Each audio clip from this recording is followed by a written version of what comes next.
Barangay Love Stories. Love Stories.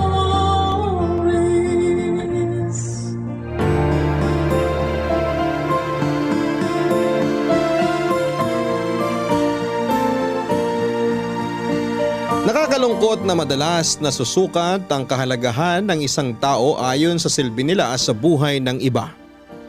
Pag dumating ang panahon kung saan ay wala na silang may pakitang pakinabang, mabilis silang naiitsapwera. Ikaw kabarangay, minsan ka namang naging inutil sa mata ng iba.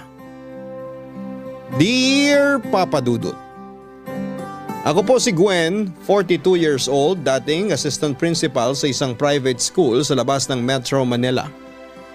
May dalawa kaming anak ng asawa kong si Victor. Ang panganay ko ay si Pao, 25 years old. Kakagraduate lang ni Pao sa college. Nagtatrabaho siya ngayon bilang isang call center agent. Ang bunso ko naman si Judy ay 23 years old. Graduating na dapat siya noong 2021 kaso nung pumutok ang pandemic. Dala ng takot at pag-iingat na rin ay hindi na lamang niya tinuloy ang pag-aaral at nag-focus na muna sa nakuha niyang trabaho online na work from home ang setup. Ngayong 2023 ay nag-enroll na siya para matapos na niya ang 4th year at makagraduate na siya. Pero hindi niya binitawan ang trabaho niya.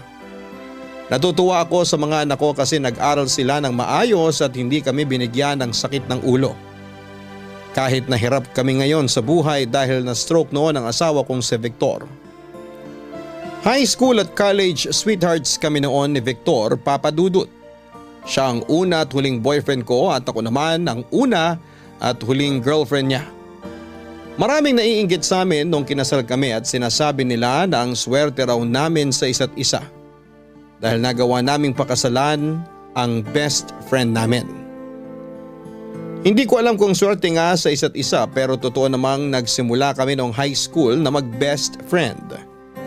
At magmula noong naging kami na ni Victor ay hindi ko na pinansin yung ibang lalaking nanliligaw sa akin. At si Victor naman hindi na nanligaw sa iba. Maliit na babae lamang ako, Papa Dudut. 5'5" lang ang taas ko. Samantalang si Victor ay 5'10". Ang sabi nila kamukha ko raw si Miss Gina Alhar noong kabataan pa niya. Si Victor naman ay kamukha ni Roel Santiago. Napaka-responsable at maalalahanin ni Victor, Papa Dudut. Kaya nasanay na akong nakadepende sa kanya palagi sa mga desisyon namin sa buhay. Simula nung mag-boyfriend-girlfriend pa lamang kami hanggang sa noong mag-asawa na kaming dalawa. Siya ang nagtulak sa akin na mag-pursue ng master's degree sa education kaya ako naging assistant principal sa isang private school. Kahit yung kursong kukunin ng mga anak namin, siya rin ang tumulong para makapag-decide sila na tama at ayon sa kakayahan nila. Kaya malaking dagok sa pamilya namin nang mabalitaan naming inatake sa puso si Victor noong 2019 habang nasa gitna ng isang meeting sa opisina.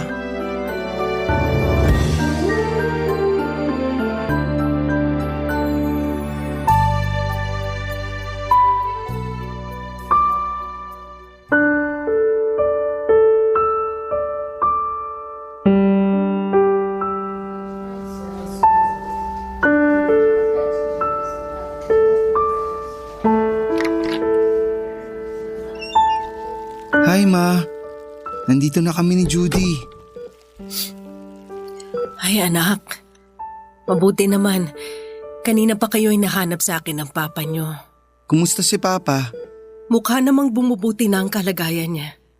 Binigyan siya ng gamot kanina kaya nakatulog siya. Katutulog pa lang niya mga 10 minutes nang dumating kayo. Okay ang tulog si Papa Ma, para bumilis recovery niya. May mga binili nga pala kami ni Judy sa katabing grocery nitong ospital bago dumiretso dito. Pakipatong mo na lang ang mga yan sa lamesa, nak. Salamat. Okay. Sorry ma kung natagalan kami. Naghanap pa kasi kami ng adult diaper na kakasya kay Papa. Out of stock na yung brand na ginagamit niya dito sa ospital eh. Okay lang. Sinabi ko naman sa papa niyo kanina na gagabihin kayo ng dating kasi marami pa kayong lalakarin. Nauunawaan naman niya. Ma, umiiyak na naman ba kayo? I'm sorry. Nung tinitignan ko kasi ang papa niyo habang natutulog, naisip ko, kawawa naman siya. Hindi na niya magagawa yung mga bagay na gusto niyang gawin. Hindi na siya makakapag-basketball. Hindi na tayo makakalabas ng bahay para manood ng sine at kumain sa labas. Ma, ang importante, buhay pa rin si Papa. Pwede tayong umiyak sandali, pero wag naman araw-araw. Sa tuwing dumarating kami ni Kuya Pao dito sa ospital, naaabutan namin kayong umiiyak. Hindi ko naman pinapakita sa papa niyo. Ayokong kaawaan niya ang sarili niya at lalong ayokong kaawaan niya tayo. Major heart attack nga ang nangyari kay Papa. Pero sabi ng doktor, dahil bata pa si Papa, makaka-recover siya. Kailangan lang ng therapy para makagalaw siya ulit at makalakad. Matagal na proseso pero posible. Yun nga lang, sa ngayon, hindi pa niya magagawa yun. Hindi lang siguro ko sanay na hindi natin naririnig ang opinyon ng papa niyo pagdating sa mga mahahalagang desisyon sa buhay natin bilang isang pamilya. Sa lagay ni Papa ngayon, Ma, tayo ang gagawa ng lahat ng mga desisyon. 3 naman tayo ni Kuya Pao, kaya kakayanin natin to. Kailangan tayo ni Papa ngayon, kaya kailangan nating maging matatag, Ma. Kung magpapatalo tayo sa sitwasyon natin, lalo lang tayong walang magagawa para magbago ang kalagayan niya. Mabuti na lang nagmana kayo sa papa niyo at hindi sa akin. Ma, nagiging masyado na kayong emosyonal. Kasi mula nang ipinasok si Papa sa ICU at nilagay sa regular room, hindi pa kayo umuuwi. Ang mabuti pa, ako na munang magbabantay kay Papa ngayong gabi hanggang bukas. Tutal, wala naman akong pasok sa school. Holiday kasi bukas. Oo nga, Ma. Tama si Kuya. Kailangan niyo rin ng pahinga. Mahirap na kung pati kayo magkakasakit. Sige kayo, pag nangyari yun, mapipilitan si Papa na gumaling agad para maalagaan kayo. Salamat mga anak.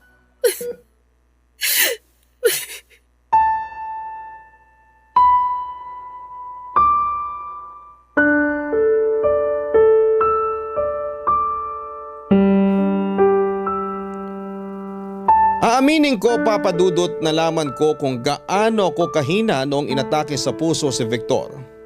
Natulala na lamang ako nung tinawagan ako ng office nila at sinabing inatake siya.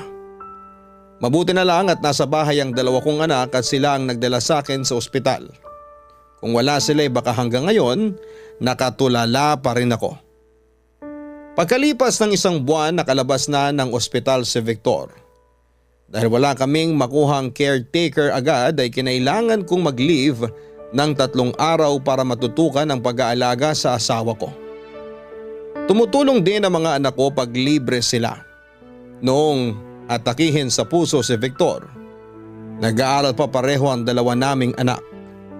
Ayoko namang huminto sila sa pag-aaral kasi 1 taon na lamang matatapos na si Pao sa college at si Judy naman, 2nd year college na sa susunod na taon. Buong tapang kong inako ang responsibilidad sa pag-aalaga kay Victor dahil ako ang asawa niya at sumumpa kami sa harap ng Diyos na magsasama sa hirap at ginhawa. Pero ang hirap pala, Papa Dudut. Napakahirap, Papa Dudut. Ako ang nagpapakain, nagpapaligo at naglilinis kay Victor tuwing dumudumi siya o umiihi. May mga pagkakataon na nakikita ko siyang umiiyak habang pinapalitan ko siya ng diaper. Hindi ko na tinatanong kung bakit siya umiiyak dahil baka maiyak din ako.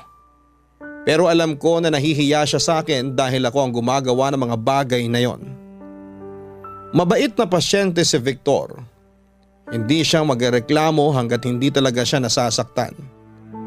Dahil paralisado ang kalahati ng katawan niya, mas madalas siyang nakahiga kesa nakaupo kaya marami siyang bed sores sa kanyang likuran. Sa gabi lamang siya umuungol para ilabas ang sakit na nararamdaman niya. Minsan, bumabangon ako para itagilid siya at hindi na lumala pa ang sugat niya sa likuran. Minsan naman ay aaminin ko, Papa Dudut, hinahayaan ko na lamang siyang umungol sa gabi. Siguro ay dahil sa sobrang pagod sa maghapong pag-aalaga ko sa kanya, kaya hindi ko na siya inaasikaso. O siguro ay dahil sa galit sa kanya at sa sarili ko. Galit sa kanya kasi hinayaan niyang atakihin siya sa puso kahit na alam kong hindi niya kasalanan yon. At galit sa sarili dahil napakahina ko. Napapagod lang, umaayaw na ako kaagad. After 3 months, nakakuha kami ng caretaker na pwedeng mag-alaga sa kanya sa araw. Ako na lang at mga anak ko ang nag-aalaga kay Victor sa gabi at tuwing weekends. Bumabalik na rin ako sa trabaho after 3 months. Maraming pagbabagong nangyari sa school na pinapasukan ko. At isa sa mga pagbabagong yon ang pagdating ni Jefferson.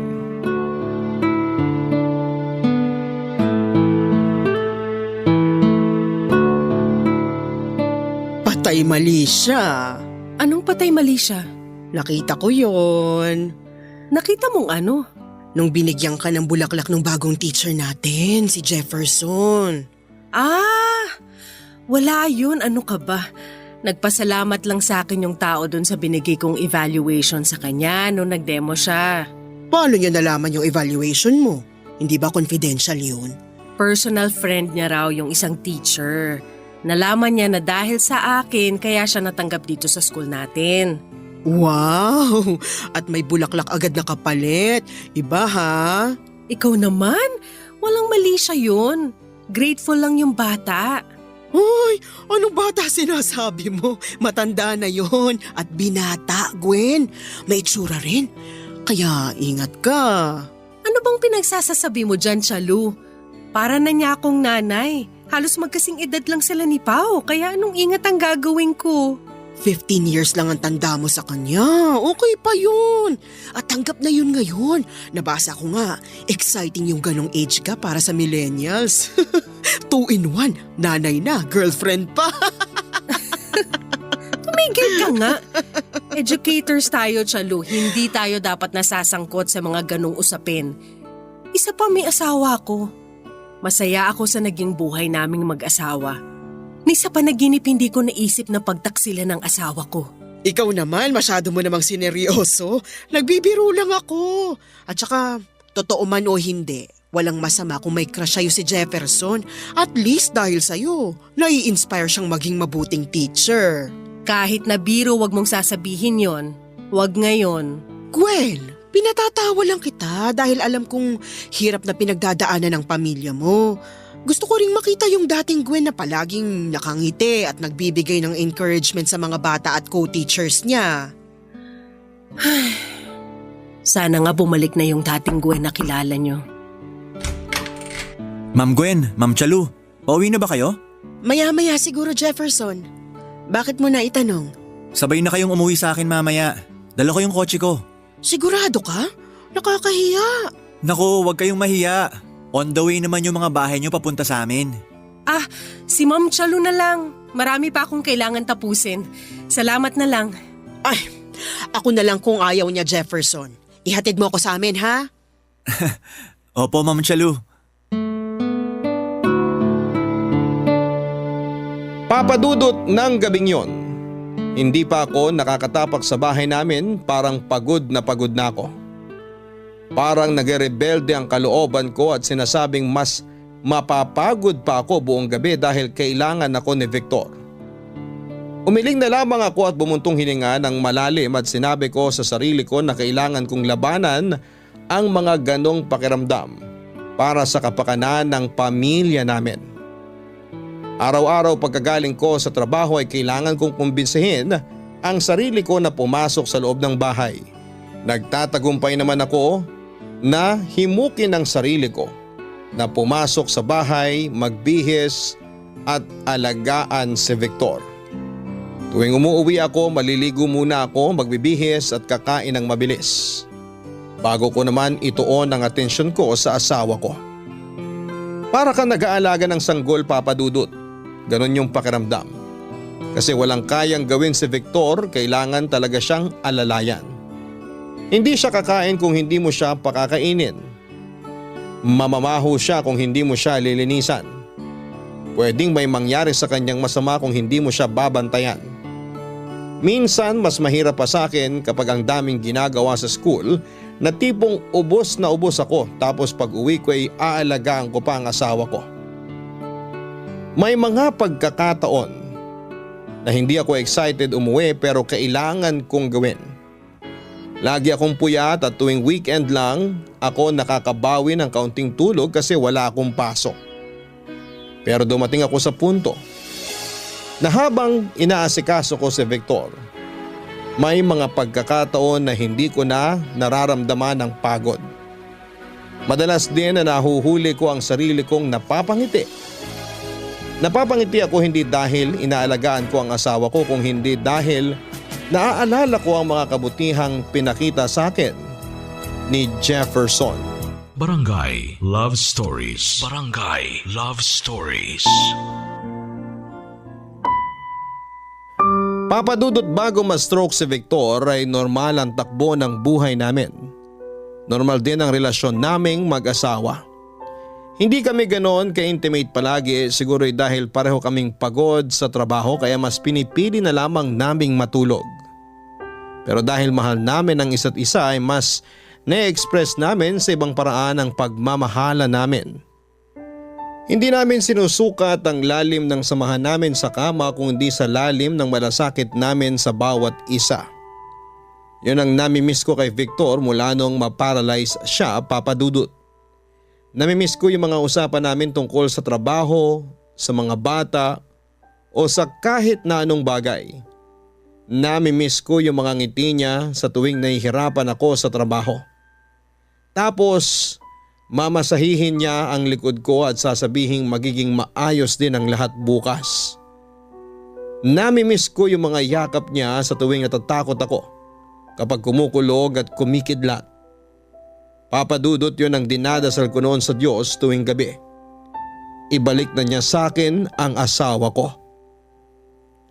Yun din siguro ang dahilan kaya naging magiliw ako kay Jefferson, Papadudot. Pag dumarating ako sa school ay lagi niya akong kinukumusta. Pag lunch, kung hindi siya sasabay sa aming kumain ay padadalhan niya ako ng paborito kong dessert. Napapansin ko rin ang iningitian niya ako sa tuwing nakikita niyang umiinit na ang ulo ko sa mga bata sa school at sinasabi sa akin na okay lang yan, Miss Gwen. Hindi ko sinasabing nalipat kay Jefferson ang pagmamahal ko kay Victor, Papadudot. Ang sinasabi ko lang ay nakikita ko kay Jefferson ang ilang katangian ng asawa ko. Kaya itinuring ko na siya na parang kapatid o pamangkin. Pero dahil kay Jefferson kaya ako na-frustrate sa sitwasyon naming mag-asawa. Gusto kong maging masigla si Victor kagaya ni Jefferson. Pero hindi niya magawa, Papadudot. Nung minsang pinuntahan ako sa bahay ni Jefferson para maghatid ng ilang papers na kailangan kong pirmahan ay naabutan niya akong nagpapaligo kay Victor. Nang malaman niya kung anong ginagawa ko ay agad niya akong tinulungan. Siya ang nagbuhat kay Victor papunta sa kwarto namin. Tumulong din siya sa pagdadamit kay Victor. Nung pinakilala ko si Jefferson kay Victor ay hindi ko alam kung bakit nakangiting tumingin sa akin si Victor. Pero malungkot ang kanyang mga mata. Nagtaka ako pero hindi ko na lamang pinansin. Nang nakahiga na si Victor ay niyaya ko si Jefferson na magmerienda muna bago umalis.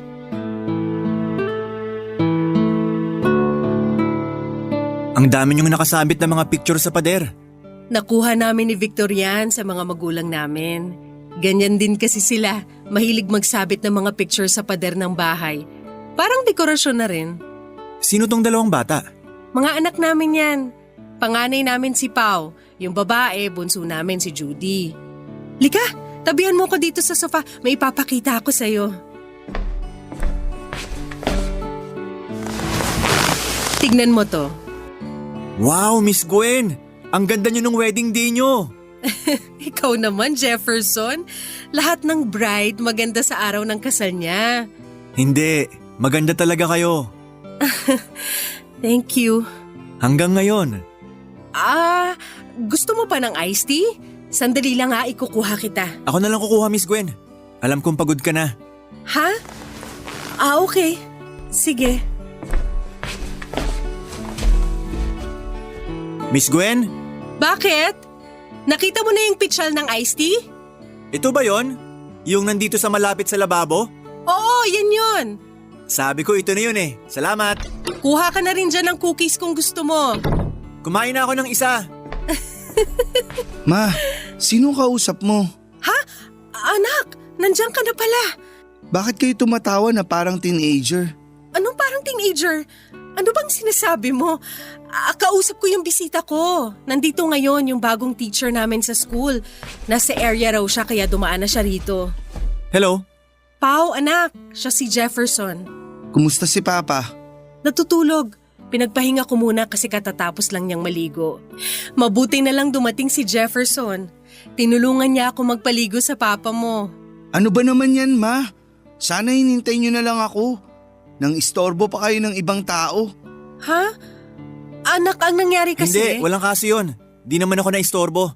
Masaya ako na nakatulong ako. Okay lang sa akin. Kung okay sa'yo, sa akin hindi. Hindi okay sa akin na pinaliliguan ng ibang tao ang tatay ko. Ma, puntahan ko muna si Papa. Sige, Pao. Sunod ako sa'yo, Ron. Miss Gwen, naku, late na pala. Pasensya na kung ginabi na ako rito. Una na rin ako. Kita na lang tayo sa school bukas. Oo, sige. Salamat sa tulong mo, Jefferson. Pasensya ka na sa anak ko, ha? Wala yon. Good night. Bye.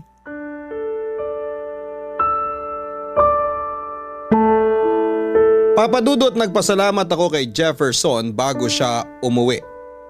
Malaking tulong yung pag-alalay na ginawa niya kay Victor papunta sa kwarto namin. Nabawasan ako ng trabaho at natipid ko ang lakas ko para gumawa pa ng ibang mga gawaing bahay. Dahil sa pagmamalasakit ni Jefferson ay nakapag-relax ako ng kaunti. Nawala ang pag-aalala ko ng bahagya.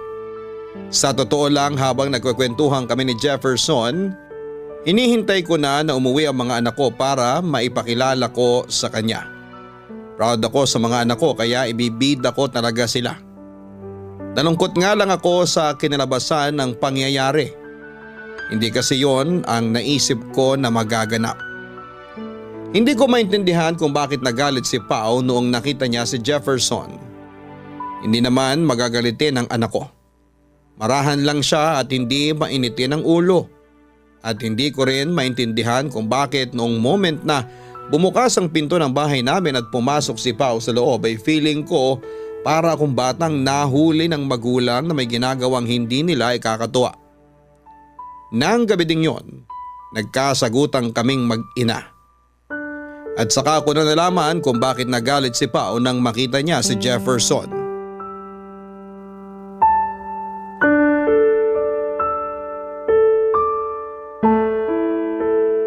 Pa, may kukunin lang ako sa kwarto ko. Babalik ako agad. Pao, mag-usap nga tayo sandali. Mamaya na, Ma. Marami pa akong gagawin. Aasikasuhin ko pa si Papa. Ngayon na tayo mag-usap. Ano bang pag-uusapan natin, Ma? Alam mo ba kung anong ginawa mo kanina? Hindi, Ma. Bakit? Ano bang ginawa ko? Pinahiya mo ko sa bisita ko. Paano kita pinahiya, Ma? Hindi kayo dapat mahiya. Wala sa atin ang dapat na mahiya. Dahil wala naman akong ginawang masama. Binastos mo si Jefferson kanina. Tinaasan mo siya ng boses. Pao, hindi ka namin pinalaki ng papa mo na walang galang. Ang galang pinapakita sa mga taong mabubuti ang kalooban. Hindi sa mga tao na may masamang intensyon. Anong masamang intensyon ang sinasabi mo? Pumunta rito si Jefferson para magpapirma ng mga document na kailangan naming isubmit ngayon. Nagmagandang loob lang siyang tulungan ako sa pagpapaligo sa papa mo. Hindi lang siya ngayon pumunta dito. Hindi ba siya rin yung madalas maghatid sa inyo pa uwi? Dalawa kami ni Chalo na hinahatid niya. Si Chalo ang unang bumababa tapos ako.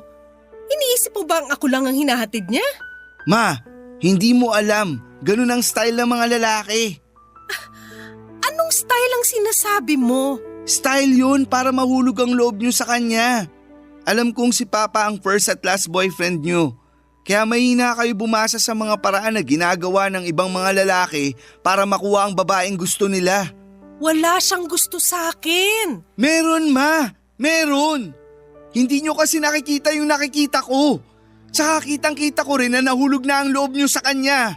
Pao, mali na yung mga paratang mo. Hindi ako nagkakamali, ma. Alam mo rin na totoo ang sinasabi ko. Madali kayong naluloko ng lalaking yun kasi nalulungkot kayo. Alam ko yun. Kitang-kita ko yun. Naghahanap kayo ng pagmamahal. Pagmamahal na hindi na kayang ibigay sa inyo ni Papa. Tapat ako sa papa nyo. Ni hindi pumasok sa isip ko kahit minsan ang pagtaksilan siya. Kahit hirap na hirap ako, kahit ang bigat na ng lahat, hindi ako nagrereklamo dahil mahal ko siya. Kasama ako ng papa nyo na kinakalaban yung sakit niya para mas mabilis siyang gumaling. Tinitiis ko lahat at kinakaya ko lahat para sa papa nyo. Kung ganun ang tingin nyo sa akin, mabuti pang huwag nyo na akong ituring na ina. Ma, I'm sorry. Natatakot lang ako. Kasi hanggang ngayon, halos hindi pa rin gumagaling si Papa. Natatakot ako na baka dahil doon, iwan mo siya. Pag nangyari yun, baka lalo siyang magkasakit. Ayoko lang na gurumami ang lagay ni Papa. Gusto ko na siyang gumaling para bumalik na tayo sa dati. Miss ko na si Papa nung malakas pa siya. I'm sorry, Mama. I'm sorry din, anak.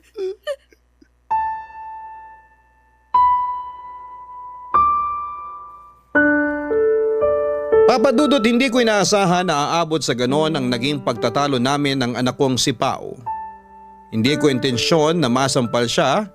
Hindi ko napigil ang pagsabog ng emosyon ko dahil sa paratang niya sa akin na nahuhulog na ang loob ko kay Jefferson. Hindi ko lang matanggap na iniisip ng anak ko na hahayaan ko ang aking sarili na tuluyang ibaling sa ibang pagmamahal na meron ako para sa aking asawa. Nakakagulat na umabot na pala si Pao sa punto na iniisip niya na iiwan ko ang papa niya para kay Jefferson. Ayaw ko man sanang gamitin ito na dahilan pero tao lamang ako, Papa Dudut. At nang mga oras na yun ay napuno ako kaya nagresulta sa pagsampal ko kay Pao. Mabilis ko namang hiningi ng tawad yon sa anak ko, pareho namang kaming nahimasmasan matapos naming magkasagutan. May nasabi ang anak ko na hindi ko maitatanggi na tama si Pao, Papa Dudut. Si Victor lang ang una at huling boyfriend ko. Kaya hindi ko siguro talaga mababasa ang dynamics ng lalaking may kinukursunadang babae. Clueless nga siguro talaga ako pagdating sa mga lalaki. At dahil sa magandang halimbawa na pinakita ni Victor sa akin at sa mga anak ko ay hindi natural sa aking mag-isip ng masama tungkol sa intensyon ng isang lalaki sa isang babae. Kaya kinabukasan after school, kinausap ko si Jefferson para mag-apologize. Barangay Love Stories. Barangay Love Stories. Papa Dudut, habang nakahiga sa kama at katabi ang aking asawa, pinapractice ko sa isipan ko mga bagay na sasabihin ko kay Jefferson. Alam ko na nararamdaman niya yung kawalan ng respeto ng anak kong si Pao noong ipakilala ko siya rito. At tulad nga ng nabanggit ko kanina, hindi normal yon sa anak ko. May pinagdadaanan pala siya kaya siya nakapag-react ng ganon. Marami na pala siyang hinala na nabuo sa isipan niya. Buti na lang at sabay namin yung naayos matapos naming magkasagutan. Kinaumagahan maayos na si Pao. Balik na sa normal ang anak ko. Balik na sa normal ang kanyang pakikitungo. Siguro'y nagawa kong gawing panatag ang kalooban niya at nabigyan ko siya ng assurance na hindi ko iiwan ng papa niya para sa kahit na sinong lalaki, lalo na para kay Jefferson. Kaya lang naman ako hihingi ng pasensya kay Jefferson dahil bilang tao, nabastos siya nang wala sa lugar. Siya na nga tong tumulong, siya pa ang nasungitan at napagsalitaan ng anak kong si Pao. Pero hindi ako nag-aalala sa paghingi ko kay Jefferson ng despensa. Alam ko naman na likas siyang mabait na tao at wala lang sa kanya yung nangyaring yon sa pagitan nila. Alam ko rin na hindi magbabago ang turingan naming dalawa dahil hindi siya mababaw na tao kaya nabawasan ang aking pagkabalisa. Sensitive enough si Jefferson para maintindihan kung ano man ang pinagdadaanan ng anak ko ng gabi na magpang-abot sila. Kaya kinabukasan sa school, kahit nahihiya ay nilakasan ko ang loob ko na kausapin siya at ihingi ng paumanhin ang inasal ng anak namin na si Pao Papadudut.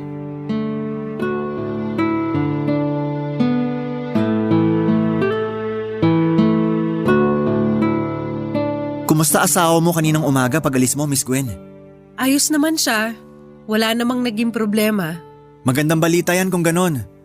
Buti wala kayo na-experience na kakaibang nangyayari sa kanya na tipong magpapanik kayo. Sorry, hindi kita maintindihan. Nako, pasensya na kung di ko na-explain ng maigi. Okay lang. Pero ano ba sanang ibig mong sabihin? Paano ko ba i-explain? Yung tipong bigla na lang siyang manginginig o biglang may sasakit sa kanya. Yung mga ganon. Ay, wala namang mga ganong eksena. Buti na lang. Kasi kung sakali, dadagdag pa yun sa bigat na pasan-pasan namin ng mga anak ko. Di lang dadagdag sa inyo ng mga anak mo, pati na rin ang asawa mo. Sigurado ako na siya rin nahihirapan na ng husto.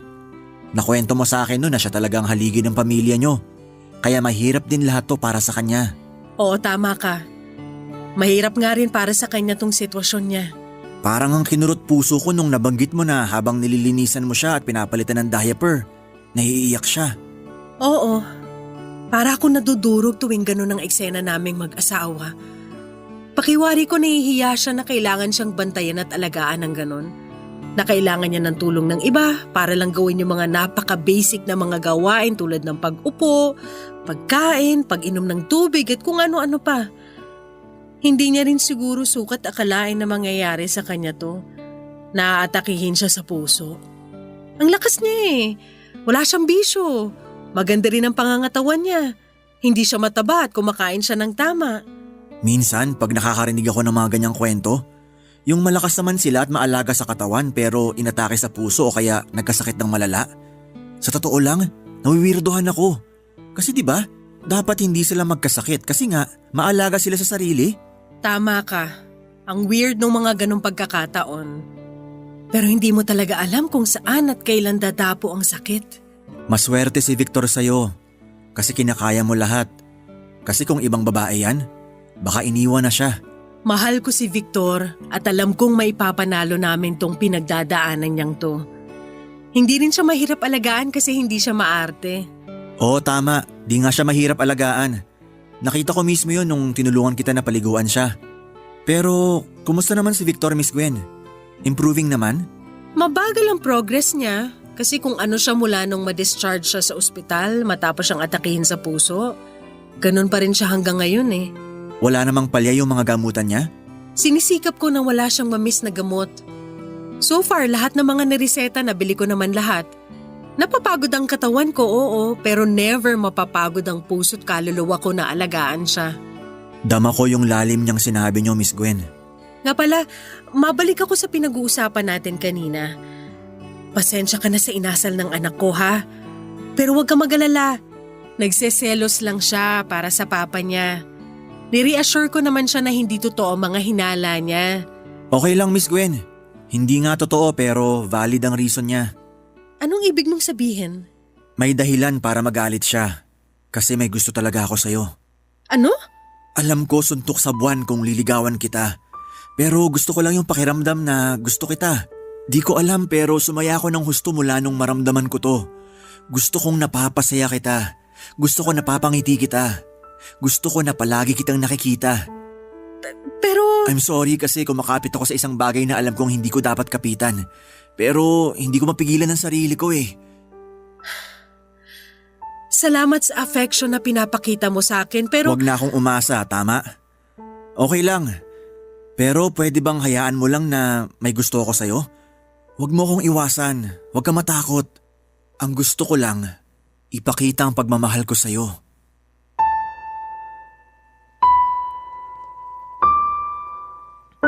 Kahit sa anggulo ko tingnan, mali si Jefferson. Mali yung klase ng pagmamahal na gusto niyang ibigay sa akin. Pero bakit hindi ko siya pinigilan? Dapat sinabi ko sa kanya na tumigil na siya dahil hindi ko ipagpapalit sa kanya ang asawa ko. Kaya lang hindi ko ginawa yon.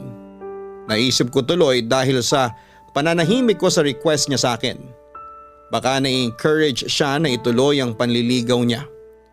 Sa isang banda ay naisip ko na walang masama kahit na manligaw siya kasi hindi ko rin naman siya sasagutin. Kaya lang habang tumatagal ay nalilito na ako. Hindi ko na alam kung may gusto na rin ba ako kay Jefferson o wala. Lalo na't ng mga panahon na yon ay hindi pa rin nag-i-improve si Victor. Lalo akong dumedepende kay Jefferson para maging masaya ang araw ko. Natatakot ako. Alam ko na isang araw ay masasabi ko kay Jefferson na may gusto na rin ako sa kanya at pagsisisihan ko ang araw na yon. At dumating na nga ang araw na kinakatakutan ko.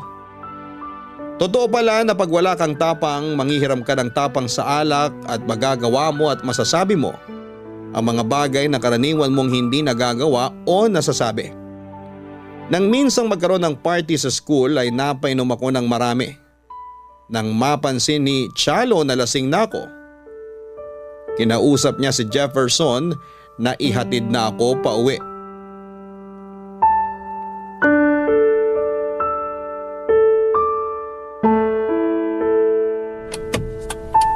Kumusta si Gwen? Lasing na lasing pa rin pero okay naman siya. Huminto kami kanina kasi medyo nasusuka. Nag-hazard muna kami tsaka ako siya inalalayan bumaba ng kotse. Guminhawa naman ba ang pakiramdam niya matapos niyang masuka? Mukha naman kasi mas kumalma na siya eh. Ay, maraming salamat Jefferson ha. Pasensya ka na at di kita nasamahan na ihatid si Gwen sa kanila. Hindi ko maiwan yung mga ligpitin dito sa school eh. Walang problema. Ako nga nahihiya kasi di na ako nakatulong sa inyo sa pagliligpit dyan. Ano ka ba? Kaya na namin to. Mas importanteng maihatid mo ng maayos si Gwen sa kanila. O paano? Update mo na lang ako ha. Sige, text kita agad mamaya pagkahatid ko sa kanya. Okay, sige. Salamat. Ingat kayo. Ingat din kayo dyan. Bye. Bye! Sandali na lang, malapit na tayo sa inyo, Gwen. Alam mo ikaw, wala ka. Ang plastic mo. Ako? Hindi ako. Ako ang plastic. Siyempre ikaw.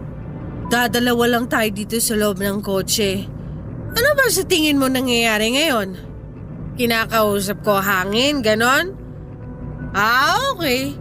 Di, sige yung hangin na lang ang plastic. Bakit ako plastic?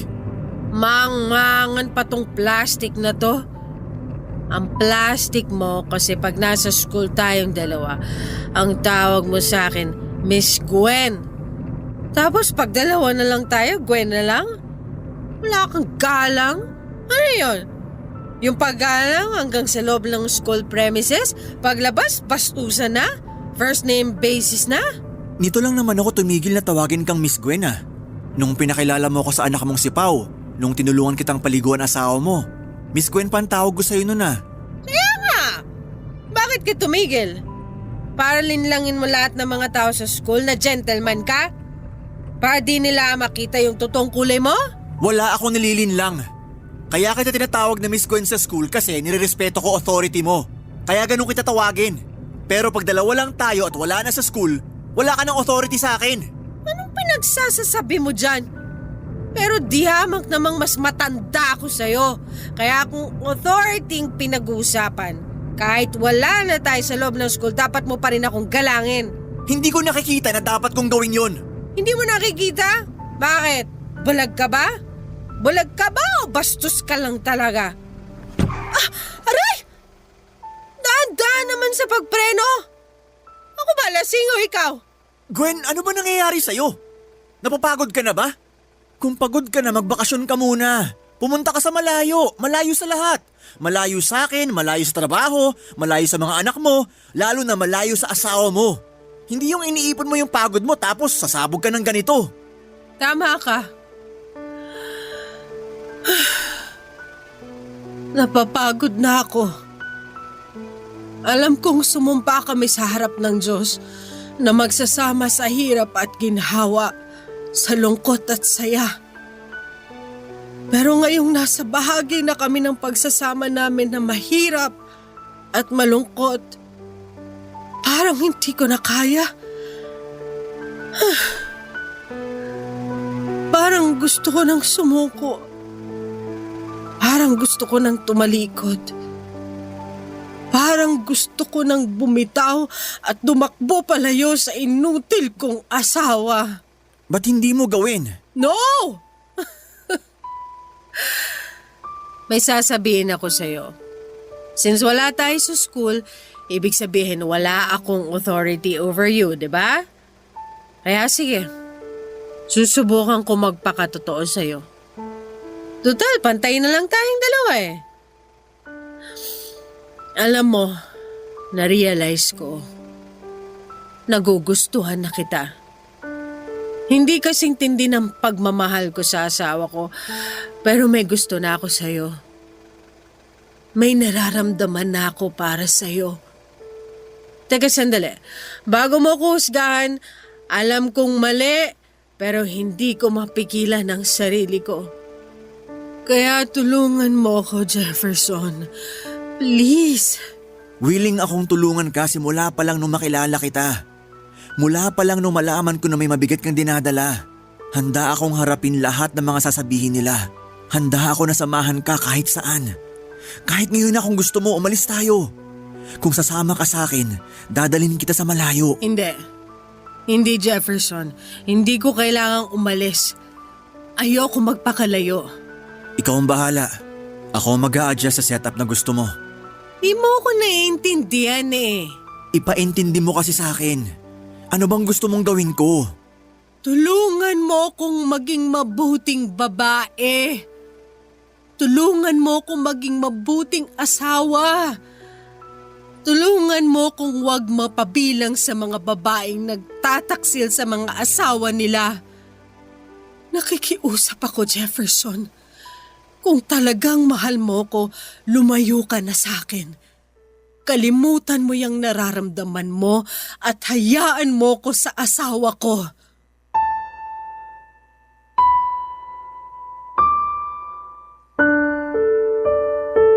Pag-uwi sa bahay, naligo ako kaagad para maalis ang espiritu ng alak sa katawan ko. Habang nakaharap sa salamin ay paulit-ulit kong nireplay sa isipan ko ang pag-uusap namin ni Jefferson. Sabi ko sa sarili ko na tama ang ginawa ko. Pero may kung anong lungkot ako na biglang naramdaman sa puso ko.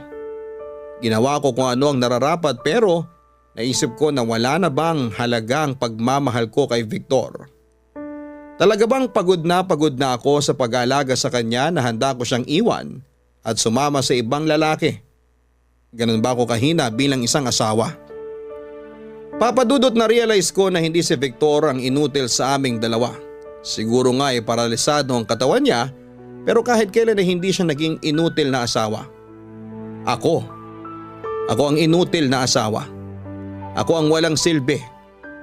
Habang naghihirap ang asawa ko sa sakit niya ay iniisip ko ang sarili kong kapaguran. Habang nalulungkot ang asawa ko dahil hindi na niya magawa ang mga tungkulin niya sa aming mag-iina ay iniisip ko ang sarili kong kaligayahan. Nang gabing yon ay napansin ni Victor na medyo nakakainom na ako.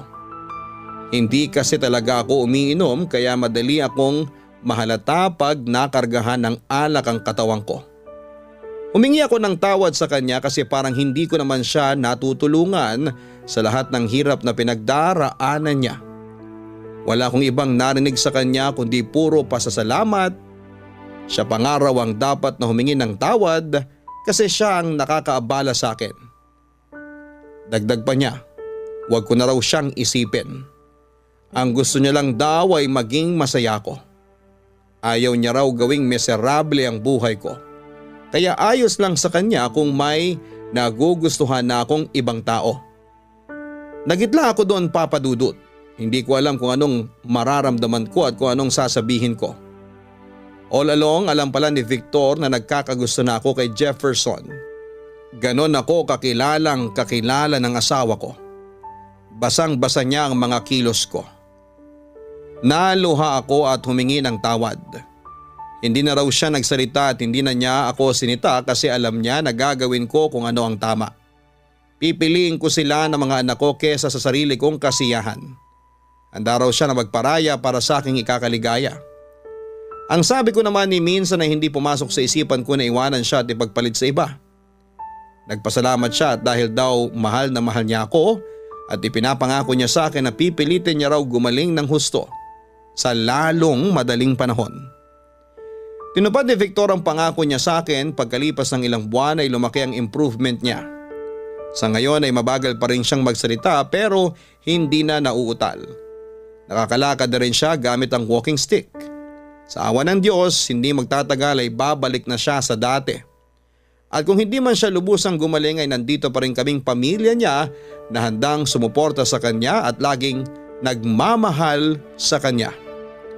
Dahil sa pagsubok na pinagdadaanan ng pamilya namin ay lalong tumibay ang samahan naming mag-asawa. Nag-resign na ako sa trabaho para makiiwas sa tukso. Sa ngayon ay nagtuturo ako sa college bilang instructor. Si Jefferson, nabalitaan ko na nag-resign na rin siya at nagpunta na sa ibang bansa. Dahil sa isang kahinaan ay muntik nang masira ang pamilya namin.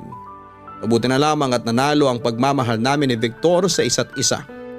Dati nagagalit ako sa mga misis na nagtataksil sa kanilang mga mister pero ngayon ay naiintindihan ko na sila. Lilinawin ko lang, naiintindihan ko pero hindi ko kinukonsente. Papa Dudut, maraming salamat po sa pagpili sa kwento ko.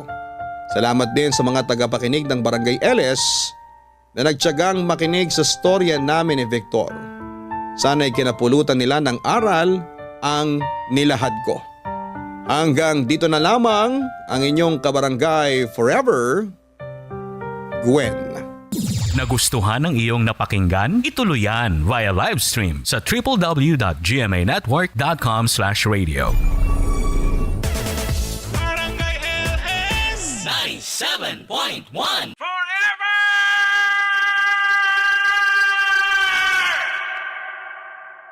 Barangay LS 97.1. 97.1.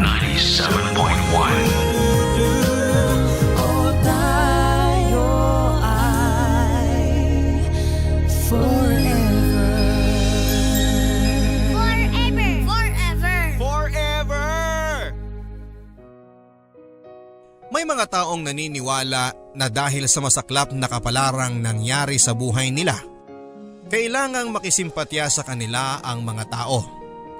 Tratuhin sila ng espesyal, na para bang may utang na loob sa kanila ang mundo dahil sila ang sumalo ng mga pagdurusa na inaakala nilang dapat para sa maraming tao.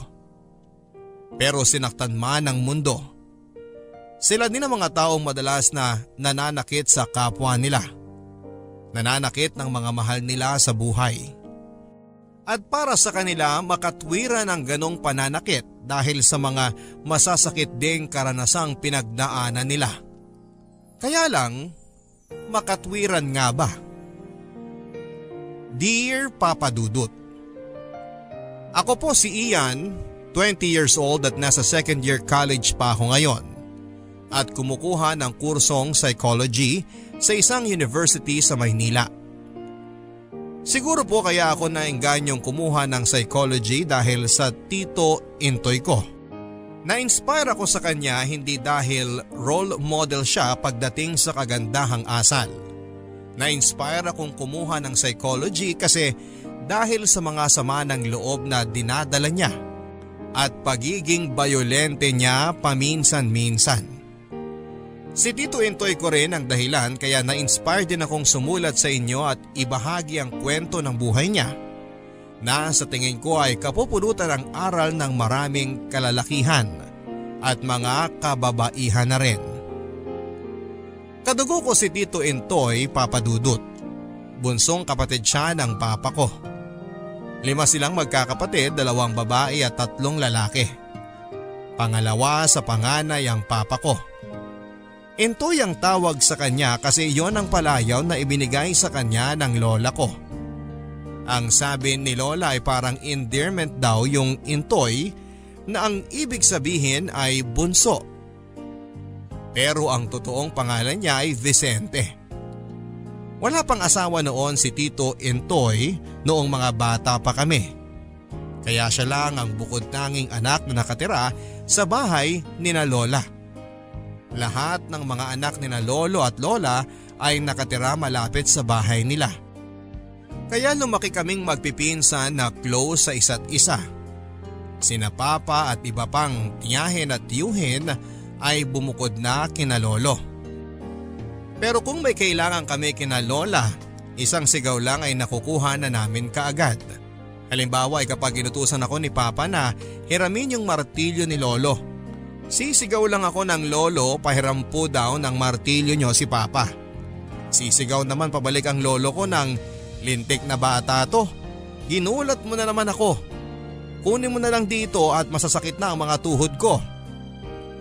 Habang umiiling naman ang papa ko na bumubulong ng, ang sabi ko manghiram sa lolo, hindi manigaw ng lolo. Pahagikik naman akong tatakbo para kunin ang martilyo kina lolo. Sa kabuuan ay masaya ang pamilya namin. Magkasundo ang lahat. Magkakasama kami kapag may mga espesyal na okasyon, nagbibiruan at nagtatawanan. Pero nababago ang lahat kapag nalalasing na si Tito Intoy. Siguro dahil pareho kaming bunso ni Tito Intoy kaya magkasundo kami. Ako ang palagi niyang inuutusan kapag nagpapabili siya ng sigarilyo o kaya naman ay beer sa tindahan sa kanto ng bahay namin. Mabait naman siya at may malasakit sa akin. Noong panahong pwede pang bumili ng tinging yosi at pwede pang makasindi sa mga tindahan ay naisip kong sindihan na ang sigarilyong pinabibili sa akin ni Tito Intoy para hindi na siya mahirapan at hihit-hitin na lamang niya. Pagdating ko sa kanya ay binatukan niya ako at sinabing wag ko raw gagawin yon kasi masama sa kalusugan ang manigarilyo. Sabay bugan ng usok sa mukha ko. Weird pero pakiramdam ko ay nagmamalasakit siya sa akin. Kasi kapag galit si Tito Intoy ay galit siya talaga. At nasaksihan ko yon nung minsang hinihiram ng pinsang ko yung pang-ahit niya at nasira. Hinampas niya ng walis tingting sa likod ng binti ang pinsang ko ng 2 beses habang paulit-ulit na sinisigawan. Naisip ko noon na para siyang asong nauulol sa galit sa itsura niya. Yon ang problema kay Tito Intoy. Mabait siya at mahinahon magsalita pero kapag nalalasing o kaya ay kapag akala niya ay naaagrabyado siya ay nag-iibang ugali niya. Kaya hindi na rin kami nagtataka kapag nababalitaan naming napapaaway siya sa mga kaibigan niya. Umiiling na lamang si Papa kapag nalalaman yon. Para bang tanggap na lang nila na ganon si Tito Intoy at hindi na magbabago. Tinotolerate na lang nila kasi wala na silang magagawa. Pero bumuhos ang lahat ng hinanakit sa buhay ni Tito Intoy noong namatay si Lolo, ang tatay nila. Hinding-hindi ko makakalimutan yung araw na yon at yung araw na nakaburol pa si Lolo at nagwala siya. Doon ko nalaman kung bakit pala siya umiinom at palagi siyang nakasimangot na parang galit sa mundo.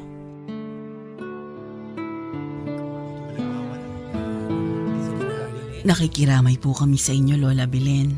Ay nako, maraming salamat Nida. Salamat sa pagpunta ninyo.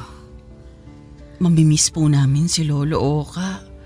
Sa araw-araw na pagsisimba niya sa parokya, masasabi ko na nasa langit na siya ngayon. Napakabait po niyang tao at palaging nakangiti sa kahit na sinong makasalubong. Salamat Nida. Ay siya, sige kumain na muna kayo sa baba. Naghanda kami ng sopas para sa mga maglalamay ngayong huling gabi ng burol ni Oka.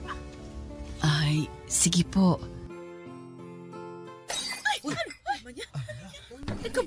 Ay! Ano ba yon? Ano nangyari? Naku, Lola Belen, yung bunso ninyo nagwawala na naman. Ano? Asan ba yung mga kapatid niya? Sus Mariosep. Ang paplastik nyo! Magsiuwi na kayo! Puro kayo mga sinungaling! Umalis na kayo! Ay! Pambihira ka, Intoy! Ano ba ginagawa mo? Bakit ka ba nagwawala? Nay, sabihan niyo mga lintik na kapitbahay natin para lang makakain ng libre. Kung ano-anong kasinungalingan ang sinasabi tungkol kay tatay Ano bang pinagsasasabi mo? Nandito sila para makiramay sa atin, hindi para makikain. Hindi, Nay. Sinungaling sila Sinasabi nilang mabait si tatay. Hindi siya mabait. Demonyo si tatay. Anak naman, nakiusap ako, tama na yan. Pweh! Nagsisimba araw-araw kasi pinagdadasal niya na mamatay niya ako. Ayaw niyang makita ang bunga raw ng pagtataksil niyo sa kanya. Hindi totoo yan. Alam mo, hindi totoo yan, Intoy. Kaya parang awa mo na. Tama na, anak. Tama na. Hindi nga totoo. Pero para kay tatay, totoo.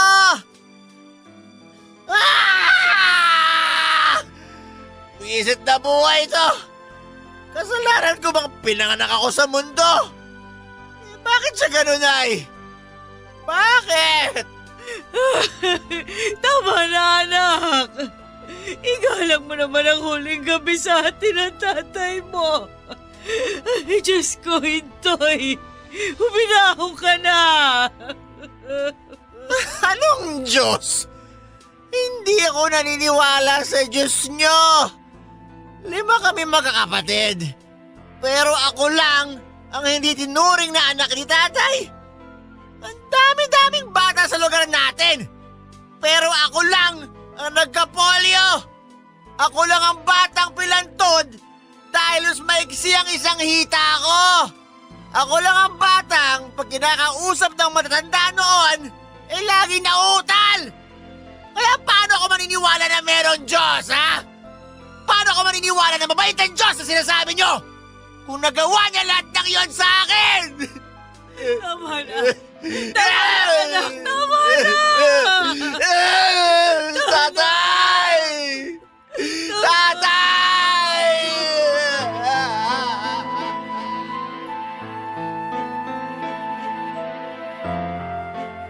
Nung huling gabi ng burol ni Lolo ay wala kaming ibang narinig kundi ang hagulhol ni Tito Intoy. Habang may tumutugtog ng isang napakalungkot na awit sa gitara. Lahat kaming magpipinsan ay natulala sa mga nalaman namin tungkol sa pagkatao ni Tito Intoy. At kinabukasan nung araw ng libing ay hindi na siya nagpakita. Nalaman nila Papa na pumunta raw ito sa probinsya at nakitira ng ilang linggo sa bahay ng kabarkada niya. Siguro dahil sa sobrang hiya o kaya ay dahil sa tindi ng sama ng loob niya sa tatay niya. Pagkalipas ng 1 buwan ay bumalik si Tito Intoy. Parang walang nangyari. Ang saya-saya niya at pagdating niya sa bahay ay niyakap niya si Lola at mga kapatid niya. Pinatawag niya kaming lahat na magpipinsan at binigyan ng pasalubong. At dahil ako ang paborito niya ay may pera pang kasama ang pinasalubong niya sa akin. Naisip ko na ang bait ni Tito Intoy. Pero kawawa naman pala siya. Kung ako ang tatanungin Papa Dudut ay mabait naman si Tito Intoy. Pero takot ako sa kanya kasi alam ko kung paano siya magalit. Payat si Tito Intoy at mukha siyang rakista. Kamukha niya si Pepe Smith noong kabataan pa ito. May bigote si Tito Intoy kaya nagkaroon tuloy ako ng takot sa mga lalaking may bigote. At kaya din ayokong magkabigote noong tumanda na ako. Meron siyang printing business kaya okay naman ang kita niya. Lalo na pag panahon ng eleksyon. At pag panahon ng eleksyon ay kumikita rin kaming magpipinsan sa kanya kasi binibigyan niya kami ng sideline. Kung hindi tagakat ng papel, kami yung pinagdidikit niya ng mga campaign posters sa lugar namin. Pero ingat kami lagi sa mga kilos namin kapag nandyan siya kasi hindi namin alam kung kailan siya magagalit o kaya naman ay magwawala. Hindi na naulit yung matinding pagwawala niya noon sa burol ni Lolo pero palaaway pa rin siya. Kahit mga kapatid niya ay inaaway niya na mababaw lang naman ang kadahilanan. Halimbawa ay naingayan lang sa tawa ng ate niya, sinisigawan na niya kaagad at minumura. Hindi raw siya makapag-concentrate sa ginagawa niya kasi ang ingay ng ate niya. Nakibit balikat na lamang ang ate niya at hindi siya pinansin. Sinabi na sa akin ni Papa noon na pagpasensyahan na lang daw si Tito Intoy kasi kawawa naman daw ito. Pilantod si Tito Intoy kung maglakad. Noong 5 years old kasi ay nagkapolyo siya. At siya lang talaga sa lugar nila noon sa probinsya ang nagkapolyo. Utal din daw siyang magsalita noong bata pa to. Pero ngayon ay hindi na masyadong halata. Pero halatang nilalabanan niya ang pagiging utal kasi bawat salita niya ay may diin at mabagal niyang binibigkas ang mga salita. At naisip ko na kaya rin siguro panayang inom ni Tito Intoy kasi diretso siyang magsalita kapag nalalasing. Noong gabi ng burol ko lang nalaman na hindi pala siya itinuring na anak ni Lolo. Ang sabi ni Papa ay nagselos lang daw si Lolo sa isang kaibigan ni Lola na pumunta sa bahay namin. Kaya naman pinagbintangan niya ang lola ko na nagtaksil sa kanya noong nabuntis ito. Pero matagal nilang alam na hindi totoong hindi siya anak. Kasi kapag pinagtabi mo yung picture ni Tito Intoy at tong picture ni Lolo noong binata pa ito ay para silang pinagbiyak na bunga. Pareho silang payat at may bigote. Naisip ko nga ay parang nag-time travel si Pepe Smith sa iba't ibang henerasyon, Papa Dudut. Hindi nakapagtatakang maisip ni Papa at ng mga kapatid niya na malamang ay hindi na makapag-asawa si Tito Intoy kasi walang babaeng makakatiis sa pag-uugali niya. O kung meron man ay dapat daw ay mas malaki ang katawan kesa kay Tito Intoy para pwede siyang ipalibag sa pader kapag nalalasing ito at nagwawala. Kami namang magpipinsan ay natatawa na lamang kapag naririnig naming nagkwekwentuhan silang magkakapatid tungkol sa bunso nila. Pero nagulat kaming lahat nang malaman naming may GF pala si Tito Intoy.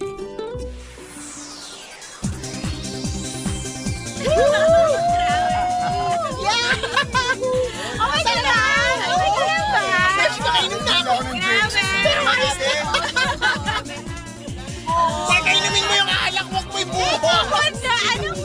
Sayang ilan pa yun! Ang lampanog ni Tita Imelda! Woo! Halika na, Rose! Sayo tayo! Ayoko na, napapagod na ako. Nakakadalawang sayo pa lang tayo, pagod ka na. Sinabi ko naman sa'yo, di ba? Hindi ako mahilig sa disco. Tsaka sabi ko sa mga kuya ko maaga akong uuwi. Ikaw lang ang nagsabi, hindi ako. Uwi na tayo, Del. Ayoko na dito. Ano ka ba? Pagkatapos kitang ilibre sa sine sa kapakainin, iiwan mo lang ako? Maiya ka naman. At iyang juice na iniinom mo, binayaran ko rin. Ah, ganon? O yan. Sobra-sobra pa yung pambayad sa sine, sa kinain at ininom ko. Saksak mo yan sa baga mo. Eh, siraulo ka pala eh. Ano ba, Del? Iwan mo nga ako, ano ba? Pare, baka gusto mong bitiwan yung babae. Ano bang pakialam mo? Girlfriend ko to. Hindi na, break na tayo. Oh, break na pala kayo eh. Huwag kang makialam, pilantod. Ah, pilantod pala ha? Ay! Ano? Papalag ka? Ha? Ulo! Hoy! Bumalik ka rito! Babalikan kita! Hindi pa tayo tapos! Sige na, miss. Umuwi ka na rin. Baka balikan ka ng ex mo. Rose. Rose ang pangalan ko. Salamat ah. Kasalanan mo rin eh. Hindi mo pala gusto sa mga gantong lugar. Sumama-sama ka pa sa ex mo. At least nakilala kita. Parang eksena lang sa pelikula kung paanong nagkakilala si Tita Rose at si Tito Intoy. Superhero ang naging dating ni Tito Intoy kay Tita Rose. At kahit na merong kapansanan ay hindi yun ang nakita niya sa tiyuhin ko. Siguro kasi likas na masayahin si Rose at malambing. Kabaliktaran ng uncle ko na bugnutin at may pagkabayolente. Hindi ko alam kung papaano niligawan ni Tito Intoy si Tita Rose pero Isang araw ay dinala ni Tito Intoy si Tita Rose sa bahay at sinabing siya raw ang GF niya at balak nilang magpakasal. Nagkatinginan lang ang magkakapatid, Papa Dudut, at parang nag-aalala sila para kay Rose at hindi sa kapatid nila. Pero ngumiti lang sila at walang sinabing masama tungkol kay Tito Intoy. Papa Dudut, si Tita Rose mas bata ng 3 taon kay Tito Intoy pero mas mature ang approach sa buhay. Marunong siyang magpasensya at nakakaunawa sa sitwasyon ng mga tao. Mabait si Tita Rose, kapag pumapasyal siya sa bahay ni Lola, lahat kaming magpipinsan ay may pasalubong. At pareho sila ni Tito Intoy. Ako rin ang naging paborito ni Tita Rose sa aming magpipinsan. Ulila na sa mga magulang si Tita Rose. May 2 siyang kuya na nagtatrabaho sa abroad at pareho na ring may sariling pamilya. Kaya noong nagpakasal sila ni Tito Intoy at Tita Rose ay bumukod na sila kaagad at tumira sa bahay ni Tita Rose. Malayong malayo na sila sa bahay ni Lola at sa mga kapatid ni Tito Intoy. At noong kinasal si Tita Rose at Tito Intoy ay eksaktong magka-college na ako at mag-aaral na sa Maynila. At dahil malapit sina Tita Rose sa university na papasukan ko, niyaya ako ni Tita Rose na sa kanila na tumira. Total ay dadalawa lang daw sila sa bahay. Pumayag din si Tito Intoy at pabirong sinabi na ako raw ang magiging spy niya pag wala siya sa bahay at mag-isa lang si Tita Rose. I-report ko lang daw kung sino ang mga kausap ni Tita Rose na lalaki at siya na raw ang bahala sa allowance ko. Ngumiti lang ako at tumango. Mahirap na baka pag tumanggi ako ay magalit sa akin si Tito Intoy. Wala pa akong lakas ng loob o tapang para galitin ang tiyuhin ko, Papa Dudut, kaya umuo lang ako. Para sa akin ay biro lang yon pero para kay Tito Intoy ay hindi pala biro. Totoong nagsiselo siya. Yung galit niya pag pinapalo niya ang mga pinsang ko ang nakikita ko sa mukha niya kapag nakikita niyang nakikipag-usap si Tita Rose sa ibang lalaki. Ako naman kahit makita kong may kausap si Tita Rose na ibang lalaki ay alam kong walang mali siya. Hindi ko sinasabi kay Tito Intoy para hindi sila mag-away. Pero sa 1 taong pamamalagi sa bahay nila, nasanay na ako kay Tito Intoy na laging inaaway si Tita Rose kahit tungkol sa maliit na bagay lamang. Sumisigaw siya at nagmumura. Si Tita Rose naman ay hindi umiimik at hinahayaan na lamang si Tito Intoy na magbunganga. Ang sabi niya sa akin ay okay lang daw yon. At least ay hindi siya sinasaktan kagaya ng ibang babae. Kaya kapag sumisigaw si Tito Intoy ay magkukulong na lamang ako sa kwarto, magsusuot ng headset at magpapatugtog ng malakas para hindi ko siya marinig. Kaya lang, nangyari ang kinakatakutan kong mangyari. Nasaktan ni Tito Intoy si Tita Rose. Sino yung kausap mo? Ikaw pala, Intoy. Akala ko kung sinong nagbukas ng ilaw at nagsalita. Tinatanong kita.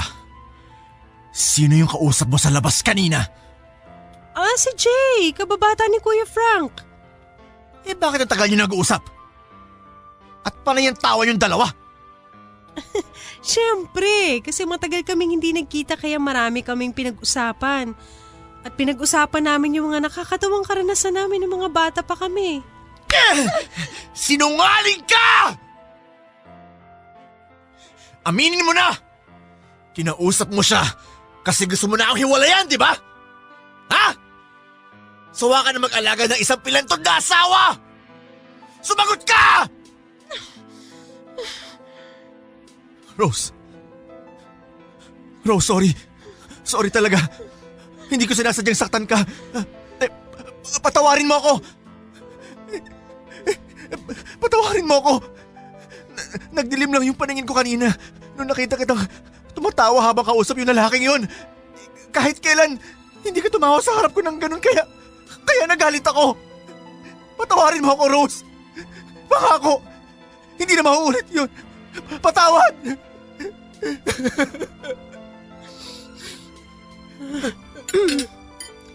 Kumain ka na?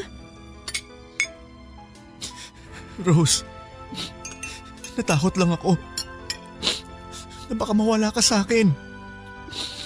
Hindi ko kaya kung mawawala ka. Ikaw lang ang taong totoong nagmamahal sa akin. Hindi ko naramdaman yun sa mga magulang ko. Kaya patawarin mo na ako. Natakot lang ako. Huwag mo akong iiwan. Huwag ka na magalit sa akin. Kumain ka na. Maghihilamos lang ako. Rose, please! Huwag mo akong iiwan!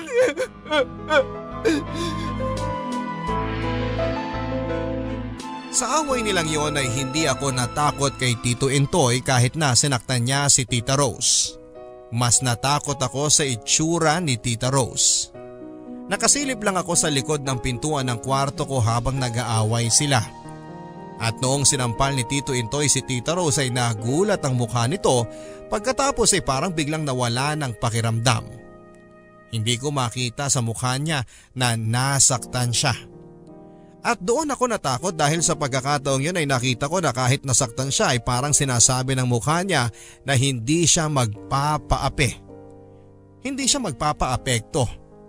Hindi ko kontrolin ng lalaking ito ang buhay niya. Hindi na naulit ang pananampal ni Tito Intoy kay Tita Rose pero nagpatuloy pa rin ang pang-aabuso sa kanya. Kapag nalalasing ito ay inaaway uli si Tita Rose, minumura, nilalait at kung ano-ano pang pang-iinsulto ang ginagawa ni Tito Intoy kay Tita Rose. May panahon na nasasaktan niya si Tita Rose kapag hinahawakan sa kamay o kaya ay hinihila para umuwi na ng bahay. Kapag nakikita kong gano'n ang pag-uugali ni Tito Intoy ay nahihiya akong sabihin na kamag-anak ko siya. Pero tama ako, Papa Dudut. Palaban si Tita Rose. Yun nga lang ay palihim siya kung lumaban. Minsan habang sinisigawan ni Tito Intoy si Tita Rose na haina na siya ng pagkain, nakita ko si Tita Rose na dumahak at dinuraan niya ang sinigang bago nilagay sa mesa. Halos masuka ako nung nakita kong sarap na sarap si Tito Intoy sa pagkain ng sinigang. Samantalang nasa isang tabi lang si Tita Rose at walang emosyon ang mukha niya. Nagtataka ako, Papa Dudut, kasi kung tutuusin ay pwede naman niyang palayasin ang tiyuhin ko sa bahay nila pero hindi ginagawa yun ni Tita Rose. Kaya naisip ko na siguro ay mahal nga niya si Tito Intoy. Kasi walang babaeng makatatagal sa ganong klase ng asawa. Noong nag-aaral na ako sa kolehiyo ay nalaman ko na classic na sintomas pala ng isang battered na asawa ang ipinapakita ni Tita Rose. Isa sa mga sintomas na yon ay ang pag-asa na magagawa niyang baguhin ang masamang pag-uugali ng asawa. Pero kahit na ilang kaso ng marital abuse ang binasa ko, lahat ay sinasabi na bibihira na mabago ng inaaping asawa ang ugali ng isang mapang-abusong asawa. Mabuti na lang at nalaman ng mga kapatid ni Tita Rose ang nangyayari sa kanya. Kasi kung hindi ay ako na ang magsusumbong sa kanila para matigil na si Tito Intoy sa pang-aapi niya kay Tita Rose. Yun nga lang ay hindi ko gusto yung naging takbo ng usapan nila. Huwag kang magpakatanga, Rose. Kuya Frank naman, hindi ako nagpapakatanga. E di magbaril ka na lang sa luneta kasi kamartiran niyang ginagawa mo eh. Kuya Leonard, hindi naman ako araw-araw inaaway ni Intoy. Pag hindi siya lasing, mabait siya sa akin. Pero madalas siyang lasing. Kaya madalas hindi siya mabait sa'yo. Totoo ba'y nabalitaan ko? Na sinampal ka raw ni Intoy? Minsan lang nangyari yun at hindi na naulit pa. Gusto mong maulit pa? Gusto mo ibigay mo pa yung kabilang pisngi mo? Napakabanal mo na nun, Rose. Rose, bago namatay si Papa, ibinilin ka niya sa amin ni Frank. Kaya masakit sa aming malaman na ang nag-iisang bunso naming kapatid na babae ay ginagawang punching bag ng ibang tao. Hindi niya ako ginagawang punching bag. Sobra naman kayo, kuya. Tsaka hindi ibang tao si Intoy, asawa ko siya. Marami lang siyang problema kaya siya nagkakaganon. Hindi ka misyonaryo, Rose. Huwag mong baguhin ang ugali niya kasi hindi mangyayari yun. Mabuti na lang at wala pa kayong anak. Kaya mas madali mo siyang maiwalayan. Kuya, please. Hindi na ako bata. Problema namin tong mag-asawa kaya hayaan niyo kaming dalawa din ang lumutas sa problema namin. Please lang. Ay, nako. Kailangan ko nang umuwi. Magluluto pa ako ng hapunan namin ni Intoy.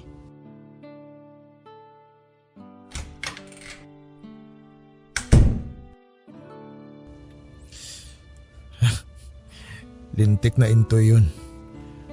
Kung hindi lang sa kapatid natin, matagal ko nang napatay yung taong yun eh. Pareho pala tayo nang iniisip, Kuya Leonard.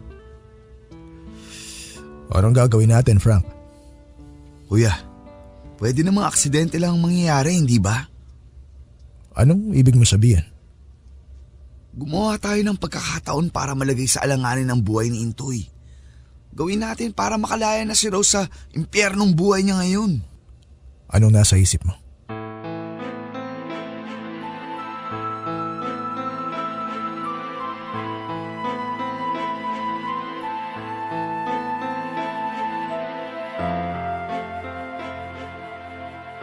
Bigla naman akong naawa kay Tito Intoy dahil sa ginawa niyang pang-aapi kay Tita Rose, unti-unti nang lumiit ang mundo niya. At malamang ay na-realize niya yon kaya tuwing nalalasing siya at nasasaktan niya si Tita Rose ay nagsusorry siya at humahagulhol na parang bata, buong magdamag habang nakahilig ang ulo sa kandungan ni Tita Rose. Mahal ni Tito Intoy si Tita Rose. Sigurado ako at medyo weird lang ang pagpapakita niya ng pagmamahal. At alam ko na mahal din ni Tita Rose si Tito Intoy kasi kino-comfort pa rin ni Tita Rose si Tito Intoy kapag umiiyak ito habang nagsosorry. Hanggang sa pareho na silang makatulog. Ang totoo ay naaawa ako sa kanilang dalawa, Papa Dudut.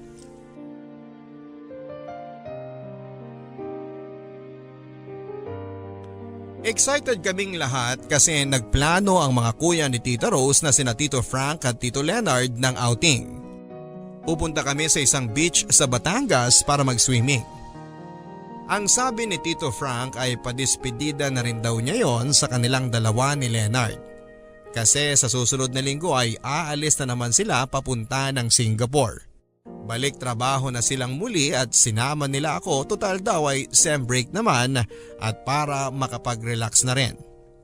Nakita kong masaya sina Tito Intoy at Tita Rose habang nasa biyahe kami. Nagbibiroan pa silang dalawa na akala mo'y walang nangyayaring gulo sa kanilang mag-asawa. Nakikipagbiroan din sina Tito Frank at Tito Leonard sa kanilang dalawa. Masaya ang biyahe namin papunta sa Batangas. Cheers! Cheers! Para sa safe journey ni na Tito Frank at Tito Leonard. Sana kumita pa kayo ng malaki para mas marami akong makuwang pasalubong. Nako, joker pala tong pamangkin mo, Intoy. Hindi nagmana sa'yo. Hindi nga. Mabuti na lang. Binata na si Ian. Nasa college na. At balita ako matalino pa. Baka gusto niyang ituloy ang pag-aaral niya sa Singapore para makahanap ng magandang trabaho dun. Mataas ang bayad ng mga psychiatrist sa Singapore. Oo nga. Gusto mo, ihanap kita ng pwedeng mag-sponsor sa'yo. Po, naku, nakakahiya naman po. Magagalit si kuya pag umalis ka at sa ibang bansa mag-aaral. Ah, ganun ba? Sayang naman. Pero di bale, pag nakatapos ka na, tawagan mo ako. Ihanap kita ng trabaho doon. Kung si Rose na lang kaya mag-abroad? Ano? Ako? Bakit hindi? Wala pa naman kayong anak ni Intoy. Mas madali kayo makakaipon ng pera kung magtatrabaho ka abroad. Tsaka tapos ka naman ng accounting, kaya hindi ka mahihirapan maghanap ng mapapasukan doon. May naipon na kami. Kaya hindi na kailangan mag-abroad ni Rose. Tsaka, ayaw mo namang umalis. Hindi ba, Rose? Ha? Oo, ayoko nga. Dito na lang ako sa bansa natin. Kayong bahala. Oh, bakit parang ang seryoso nyo? Mag-swimming na nga tayo. Kanina pa tayo inaantay ng dagat.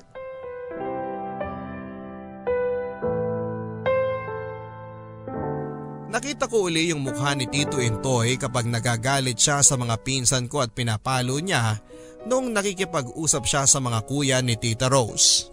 Mabuti na lang at wala pang tapang ng alak ang tiyan niya. Kung hindi ay baka nauwi sa suntukan ng beach outing namin.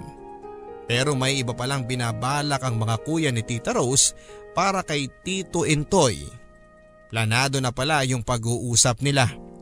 Gusto talaga nilang galitin si Tito Intoy para mabigyan ng katwiran ang binabalak nilang gawin. Intoy, halika dito. Mas masarap ditong lumangoy. Mas malalim. Woo! Sige, dyan na ako!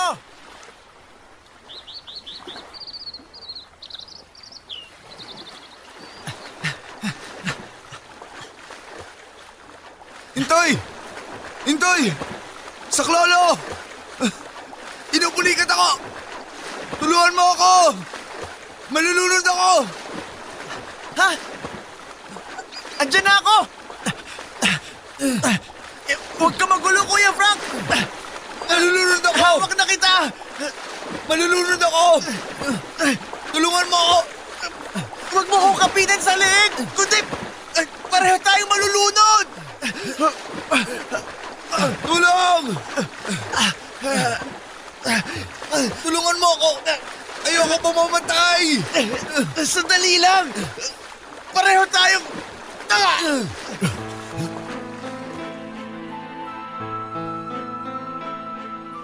Tarantado! Ikaw lang ang malulunod!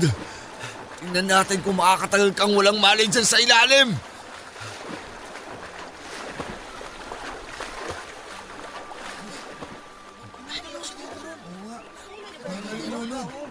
Tulungan natin! May mga tao! Tulungan niyo ako! Ang bayo ko nalulunod! Hindi ko siya maila pataas kasi pinupulikat ako! Tulungan niyo kami!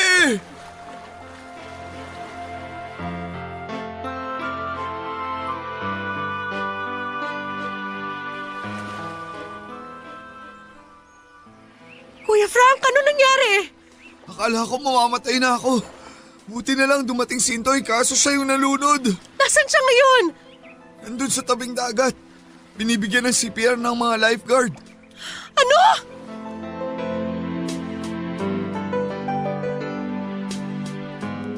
Sabay kaming dumating kung saan ay nandoon si Tito Intoy habang nag-a-administer ng CPR sa kanya ang mga lifeguard. 1 minuto lang ang tumagal pero parang napakahabang 1 minuto ang naranasan naming dalawa ni Tita Rose habang hinihintay niyang magkamalay ang tito ko. Pagkatapos ng 1 minuto biglang naubo at naglabas ng tubig sa bibig si Tito Intoy. Nagkamalay na siya, buhay pa si Tito Intoy. Nang gabing yon, nasa tabi lang ni Tito Intoy si Tita Rose at hindi ito umaalis sa tabi ng asawa niya. Tita Rose, sabi ni Tito Leonard, kumain ka na raw po. Mahirap malipasan ng gutom.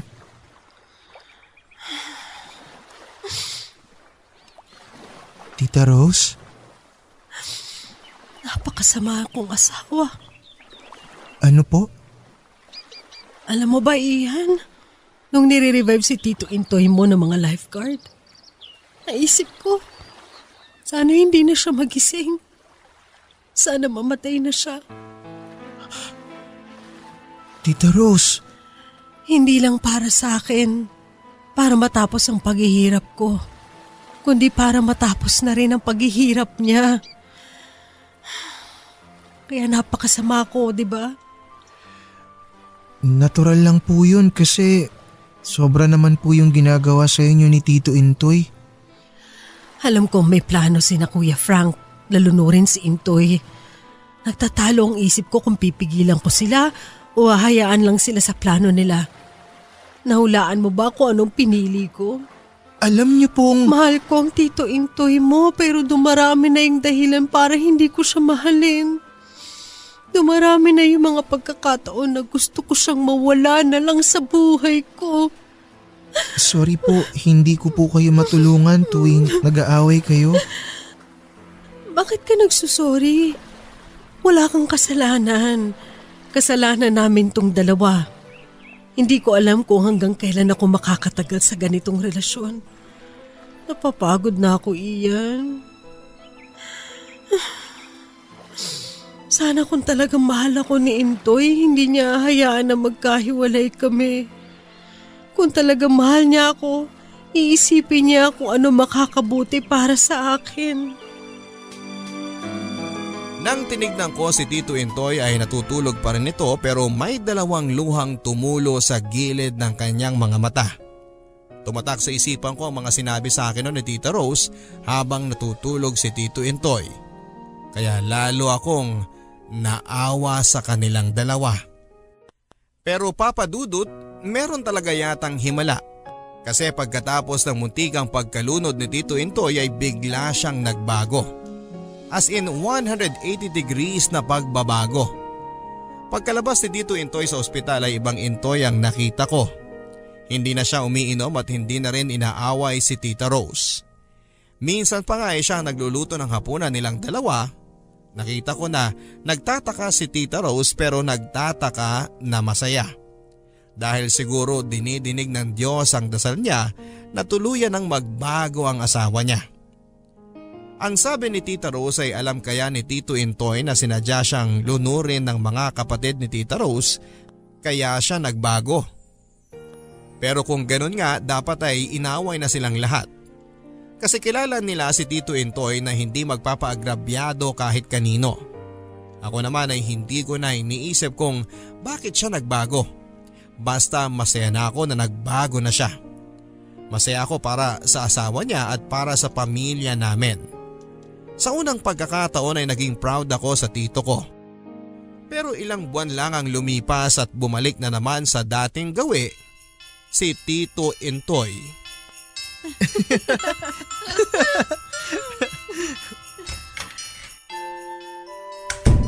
Ay, Intoy! Dala na namin yung hamon na paborito mo tuwing Pasko. Kausap mo na naman yung kababata ng Kuya Frank mo? Oo. Kinumusta lang niya sa akin si Kuya. Alam mo namang ayaw kong kinakausap yung lalaki yun, di ba? At Tito Intoy, nandun po ako nung kausap ni Tita Rose yung kaibigan niya. Wala naman po silang pinag-usapan. Huwag kang makialam dito, Ian! Problema namin mag-asawa to! Pero Tito… Sige na, Ian. Nung ka na sa kwarto mo.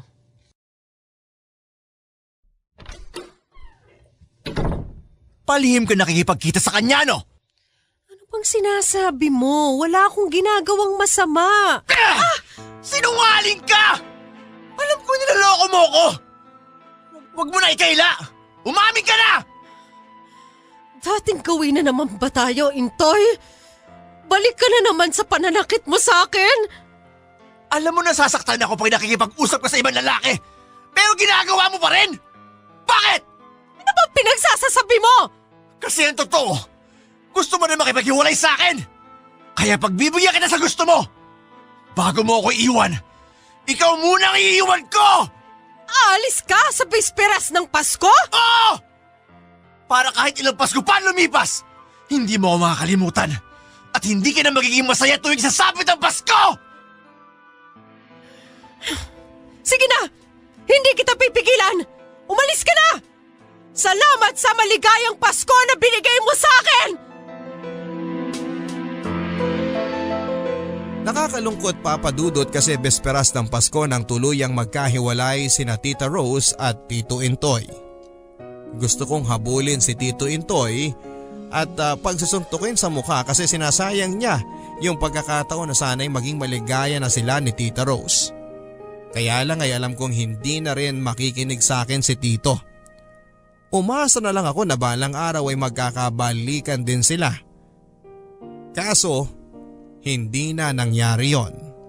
Natapos ang isa pang semester sa college at hindi pa rin bumabalik si Tito Intoy kay Tita Rose.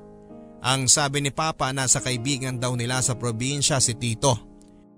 Nagtayo na roon ng business at mukhang wala nang balak makipagbalikan kay Tita Rose. Nahiya na akong tumira pa kina Tita Rose kasi wala na akong kamag-anak sa bahay nila.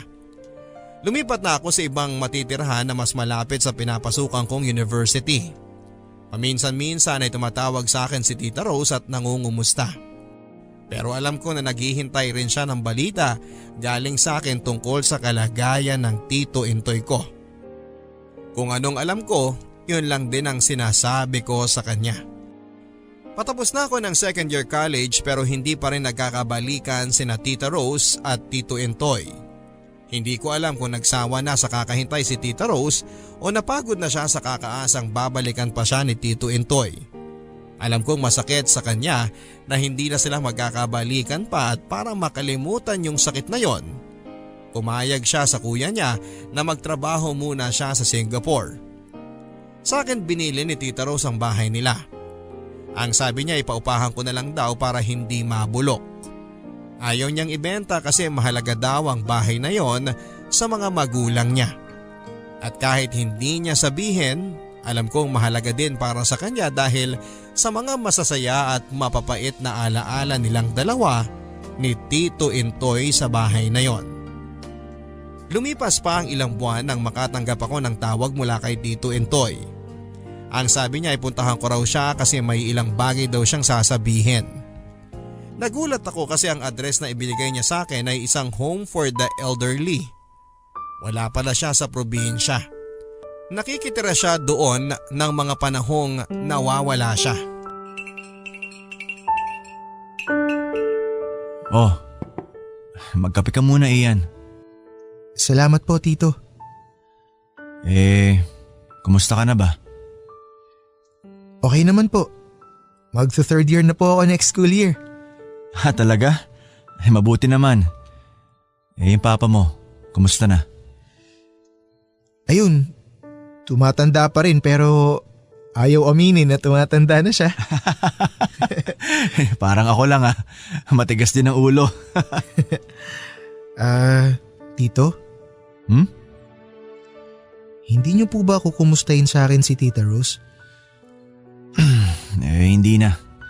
Nasa Singapore na siya, hindi ba? Oo nga po, Tito. Paano niyo po nalaman? Sabi ng papa mo. Wala na po ba kayong balak na makipagbalikan kay Tita Rose? Alam mo, Ian, bata ka pa. At ang pinakamahirap sa lahat ay yung magmahal. Magmahal ng totoo. Kasi ibig sabihin nun, kailangan mong hangarin kung ano makakabuti para sa minamahal mo nang higit pa sa sarili mo. Pero Tito, mahal ka pa rin ni Tita Rose. Nalungkot nga siya ng husto nung umalis kayo eh. Kahit nung paalis na siya papuntang Singapore, panay ang lingon niya na baka dumating kayo sa airport para pigilan siya. Ayun nga sana ang gusto kong gawin pero alam kong hindi yun ang makakabuti sa kanya. Alam kong sinadya ni na Kuya Frank na lunurin ako. Habang nagpapahinga, iniisip ko na kung paano ako makakaganti sa kanila. Pero nung narinig ko yung mga sinabi ni Rose, naramdaman ko yung hirap at pagod niya sa pag-aalaga, pagtitiyaga at pagtitiis sa isang tulad ko. Hindi po ba nagbago naman kayo nung pagkatapos ng insidenteng yun? Bakit inaway niyo po ulit si Tita Rose? Maliit na bagay lang ang dahilan ng pag-aaway niyo, hindi po ba? Kung hindi ko ginawa yon at sa mismong araw ng Pasko, sa tingin mo, makikipaghiwalay siya sa akin? Pero Tito… Ang dami kong kasalanan kay Rose. At alam ko, kahit ilang buhay pang dumaan hindi mawawala ang sakit at pasakit na binigay ko sa kanya. Kaya gumawa ko ng paraan para mapilitan siyang makipaghiwalay sa akin. Kahit masakit sa akin, pinili ko kung anong mas makakabuti para sa kanya. Pinili kong mabuhay siyang malayo sa isang walang kwentang asawang tulad ko. Siguro, kaya pinili ko magtrabaho sa lugar na to para mahugasan kahit konti yung mga kasalanan ko kay Rose, kay tatay, kay nanay, sa mga kapatid ko, at sa marami pang tao na nasaktan ko.